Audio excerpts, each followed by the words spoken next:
Well, hello, chickadees. Today we're going to talk about how we can allow our lives to love us. So come on in and join us.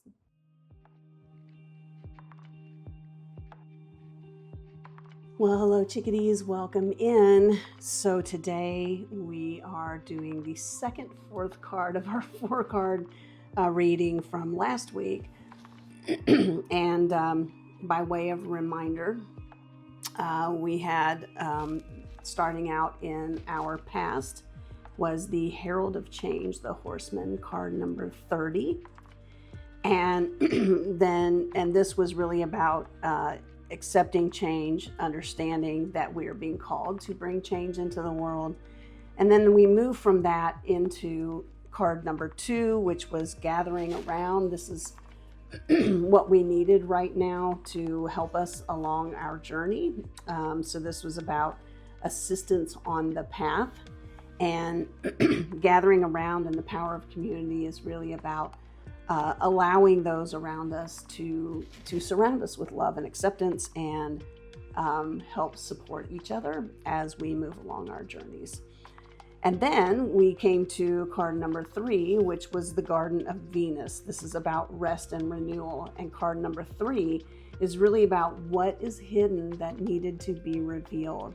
And so what we're being called, actually summoned to do, is to come into a period of time where we are healing and renewing ourselves through rest. Then we had 2 cards that our guides wanted us to pull for day 4. And day 4 is about the outcome. What are the possible outcomes for our highest good?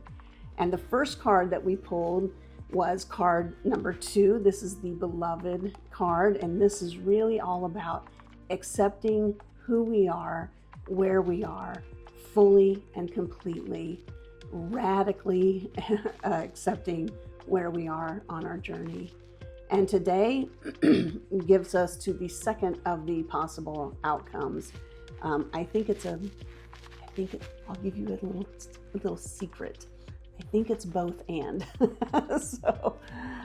So again, possible outcome for day, for our 4th position, but the second card in the possible outcomes is the Fool's Embrace. This is card number 22. And the Fool's Embrace is really about allowing life, no matter what it looks like, to love us. So remember, the other possible outcome was radical acceptance, and here we are being asked to allow the Fool's Embrace to show us how much life loves us. And we do this by dropping our dualistic thinking. It's not either or anymore. It is both and. It is both the pain in our lives and the beauty in our lives. And so we're being asked to transmute pain into the beauty through the Fool's Embrace itself, and through kind of dropping this idea that it has to be either or, that I'm either in pain or I'm happy. It can be both. And it doesn't even matter the level of pain that we might be in. It could be like a dull ache in your heart over a small loss in your life, or it could be, grieving at a much more, I'm not going to say significant, that's the word that's coming up, but it's not significant, because pain is pain, and it's all significant. But it could be that you're grieving the loss of a loved one in your life, or you're grieving, the loss of a pet, or you're grieving maybe the loss of an object, right, that's dear to you. Whatever it is, that pain that you're feeling, that is the pain that we're being asked to make peace with.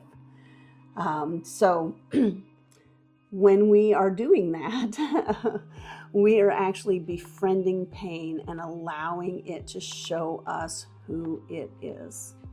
And I recall the first time I did this practice, it was probably, it was 25 years ago at least. I remember I was on retreat with Pema Chodron in Colorado, up in the mountains of Colorado. It was a silent retreat.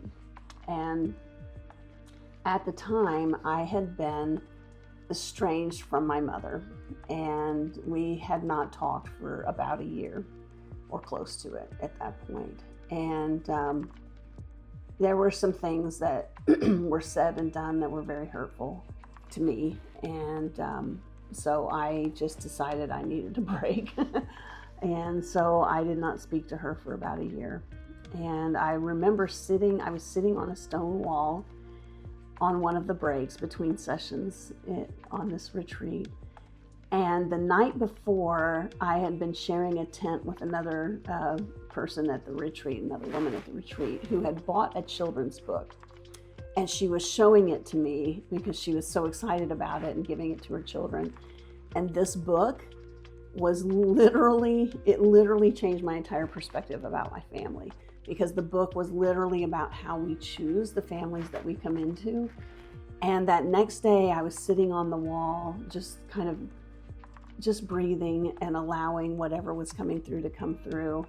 And my anger, my pain, right? It was in the form of anger, but it was my pain, came to me, and I invited it. I was befriending it.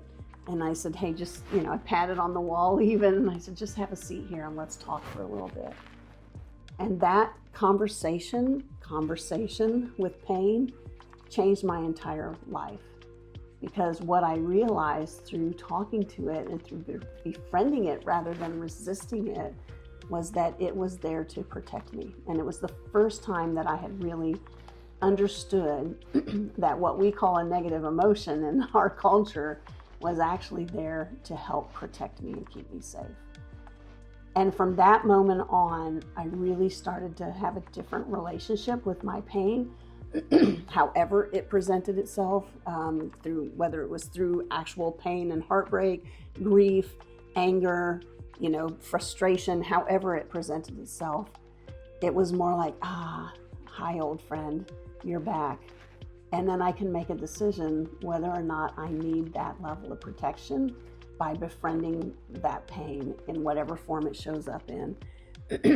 And it literally, that day changed my life forever. And it wasn't long after that I did reach out to my mother and began to repair that relationship. And, we didn't really repair it through ever talking through it. So I think we talked around it. But we repaired it through my energetic release of pain and my understanding that pain was there to befriend me and I didn't have to carry it anymore, and I chose love instead. So we fast forward, to the end of my mother's life, and I know that she knew how much I loved her. So something better is always on the other side of pain. Always. So we can trust the universe, we can trust our guides, our counsel, to show us what is on the other side when we befriend it and we take it by the hand and we walk together with it and we honor why it's here in our lives to begin with. So the Fool's Embrace, the Fool itself comes out of tarot, and the Fool really is about kind of helping us see through dualistic thinking.